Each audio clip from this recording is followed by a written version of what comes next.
September 17th, if not victorious. Ask us any questions you want. Canelo asked the same question on the same day. Same day. Obviously, a win is a win, but I saw nothing special. But as I said, winning is winning, said Canelo. Andrew? I think Chepo forgot to tell his fighter not to talk about Triple G and disrespect Liam Smith. Basically. Now, long before the fight, Thursday the 15th, Canelo, during an interview with the LA Times, I always knew who he is, what he was, always. Canelo told the LA Times, the world portrays him as this knockout king because he's knocked out who? Who has he knocked out? Nobody. Last Saturday against Brook, the world got to see a little bit of what I know, what I always saw. They got to see that I'm broken English. They got to see that. Yeah, right. They got to see that. I'm confident in the fighter that I am, and I have nothing to worry about. Same Thursday, Canelo tells TMZ during an interview, it's going to happen very soon. I'm a 26-year-old. I never ducked nobody. Bullshit. I fought the best in the world. I never ran from nobody. Well, this is all build up, and still the fight hasn't happened on Saturday. And I also want to tell you, Lee, that he is right when he said that, but that's because the company that was behind him thought he was actually going to be a legend at 21 years old. They thought Saul Alvarez was the second coming of Chavez Sr., and they ran with it. So, yeah, I do agree. The Lara fight didn't have to take. He took the Trout fight, even the Paul Williams that didn't happen. What a huge fight that would have been for the young Saul Alvarez's career. Shit, at 19, he fought he fought Sugar Shane Mosley. Now everyone's going to say, oh, Mosley was so old. Lee, Mosley was a legend. Mosley's been in the ring with some big-time hitters. At 19 years old, I'm sure Sugar Shane thought, yeah, he's good, but I'm going to take him. Let me sign this fight. And it wasn't that at all. So while I do agree with Saul at that point that he has fought in the best, Saul, that's only before the Mayweather beatdown, and then your company really then it changes. It changes dramatically. Yes. Okay, so on Friday before the fight on Saturday, this is September 16th, Canelo interviewed Daily Star, once again talks about knowing what Triple G does and doesn't do in the ring, tells reporter Triple G needs to worry about the fight. He's not. Saturday morning on Boxing Scene, I will fight Triple G, but okay. I will fight Triple G, but nobody will force me into the ring, Lee. Yeah. What? Why didn't you say that on Monday? Okay. Now the fight happens, right? On Saturday night. Another big win. So now on Saturday night, that would be for Saturday the 17th, both Canelo and Triple G have won their respective fights, correct? Both guys have no issue, no reason not to start. We're going to fight each other. Yep. Okay? Yes, sir. After the fight on Saturday night, Canelo said during his HBO interview, I fear no man. I'm the best fighter in this. About a month ago, we offered Triple G 3 or 4 times as much to make the fight. This was a bombshell. He hadn't said this all week. 3 or 4 times as much to make the fight. We are ready for him, and he doesn't want to accept. As I said, we are a team, and I fear no one. I fight the best. I want to fight the best. I'm simply the best in the sport. Viva Mexico. Sound a lot like Floyd, except for the Viva Mexico. And maybe even some nights Floyd did use the Viva Mexico. But just the proclaiming how I'm the best, you want to see me. Well, let's talk about this money thing. The only offer rumored at this time was a flat fee or no split on pay-per-view. $10 million. $10 million, Lee. That was the rumor that was floating around at the time, right? They would make more than that at the gate alone. $10 million flat fee. Yeah. So on Sunday morning, Triple G responds to Boxing Scene. I told him to give me the belt. He gave me the belt.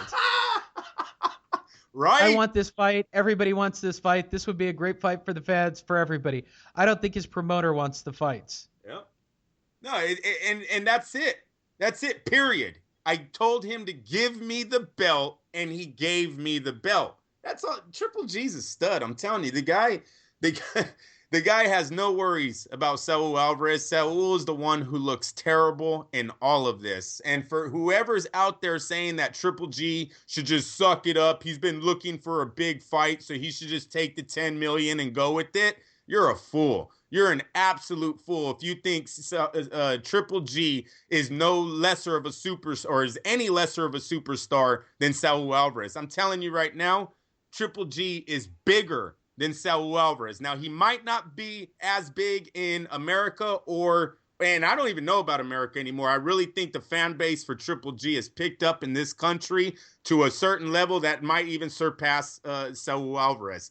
Saul does big ratings in 2 big markets. We get that.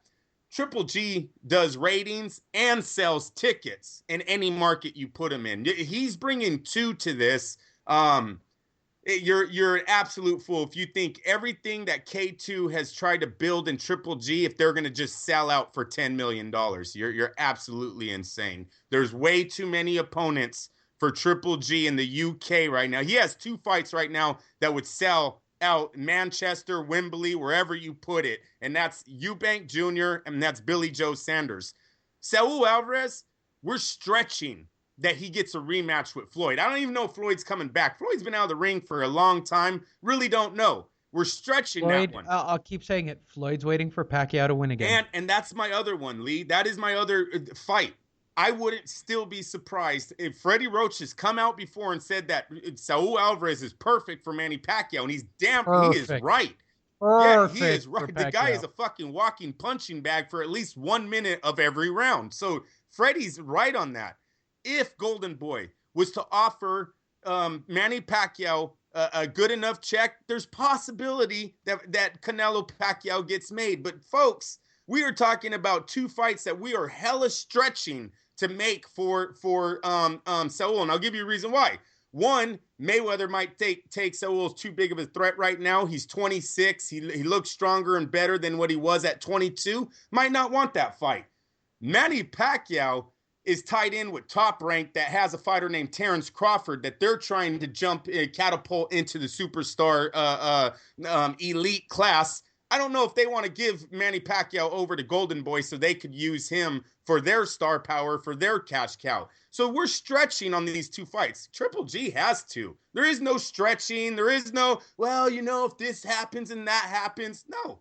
If they happen, they sell out. If they happen, they're doing 1 million views on HBO. I don't think they're pay-per-view fights, but I do think over 1 million people will tune in to watch Triple G either face Eubank or Billy Joe Sanders. So, yeah, right now, Triple G does not need Saul Alvarez. Saul Alvarez is really hanging on because of Triple G. And hopefully, with our pressure and the fans' pressure, HBO will get Oscar-de-la-Hoya to agree to this fight a lot lesser than what I'm giving the timetable for, which is even beyond 2017.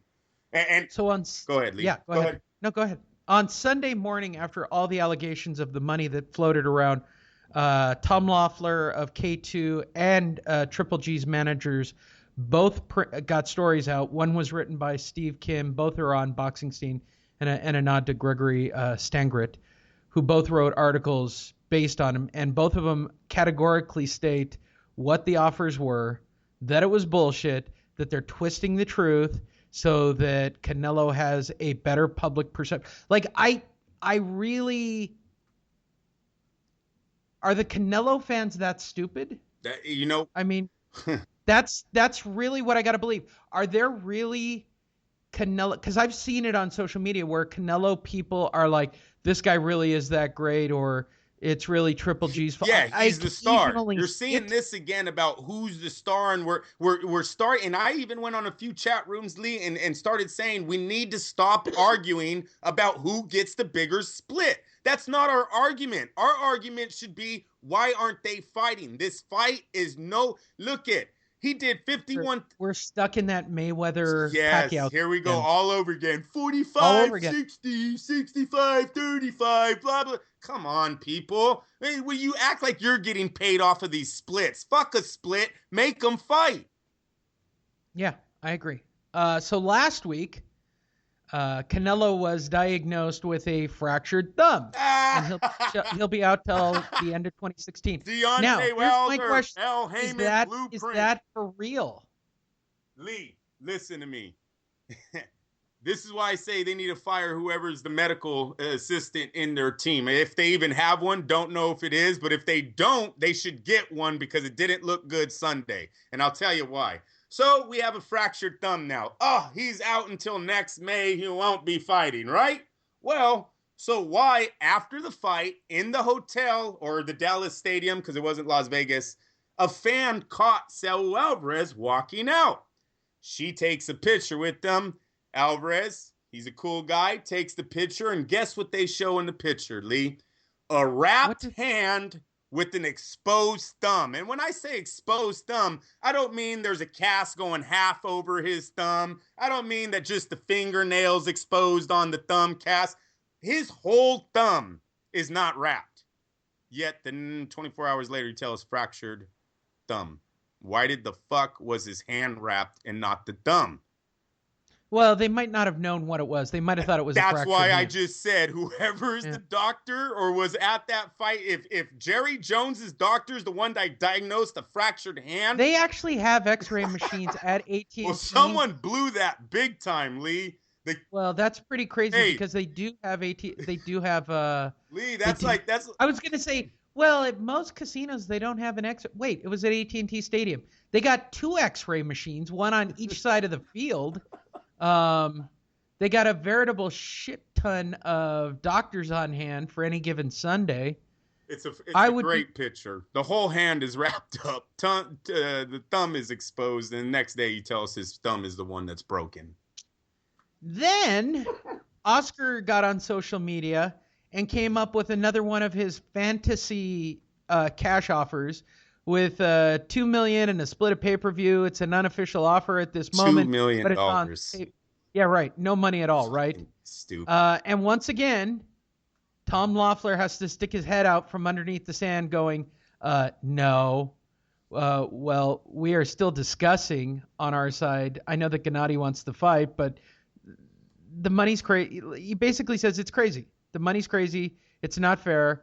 They're now going to focus on their mandatory challenger, Daniel Jacobs, in December. I don't like it. I don't like this fight. Daniel, look at. So this is over. Look at. Oh yeah. No. This is over. They are gonna. This is over till next year at least. Of course, I just said that, and I don't. We just said that, and I don't even think it's happening next year. But hear me out. Triple G needs Chavez Jr. at this very moment, Lee, because I believe Chavez Jr. versus Triple G on HBO pay-per-view. Guess what? Does bigger numbers than 300,000. I'm guaranteeing you. Yeah, I know it does, but in Europe, if he fights Jacobs... No. They're going to do it in the Barclays Center, and he's going to knock out Jacobs in 2 rounds. Look, I love Daniel Jacobs. I cannot get over the fact that Sergio Mora dropped you and Dimitri Pirog put you to sleep. I just can't get over it. This guy hasn't knocked out. He hasn't had someone go 12 rounds in 8 years, and you're the chin that thinks is going to break that streak? Stop it. I don't like that fight. I liked it a week ago when Triple G had nobody because I don't think Billy Joe Saunders deserves the fight, and I don't think Chris Eubank Jr. deserves the fight. I thought Daniel Jacobs was the best option out of those 3. But when Chavez Jr. comes and offers his services to go to 168, the K2, you got to jump on this. You got to know that this fight right here is going to put all the chips in your basket. If you can break 300,000 buys with Chavez Jr., whose star power right now is under Saul Alvarez, you made all the points in the world. You go to the negotiation table saying, I can sell out UK, I can sell out New York, I can sell out LA. Oh, yeah, and by the way, we put on a Mexican that was lower than you, and we broke your numbers too. Stop it. Dad'd take the Chavez Jr. Look, I told these guys to take Lara before they took Brooks. Now, my bad. That was a big mistake because I didn't know Kell Brooks could put freaking a sold-out arena in Manchester. My bad. This Chavez fight, though, this is way better than Daniel Jacobs financially and for negotiating on with Canelo. You got to take Chavez Jr. I think it's a must. Yeah, there you go. So what have we learned? We learned that they talked really brave leading up to the fight and then pulled everything back, even came out with an injury after the fight. That's what we learned. I love how on Saturday morning he finally said, no one's going to force me into the ring. You just told TMZ 24 hours the fight's coming real soon. Which one is it, my man? It's not happening. They're trying a little too hard to be Mayweather and Al Heyman. It's not going to work. This isn't the right fan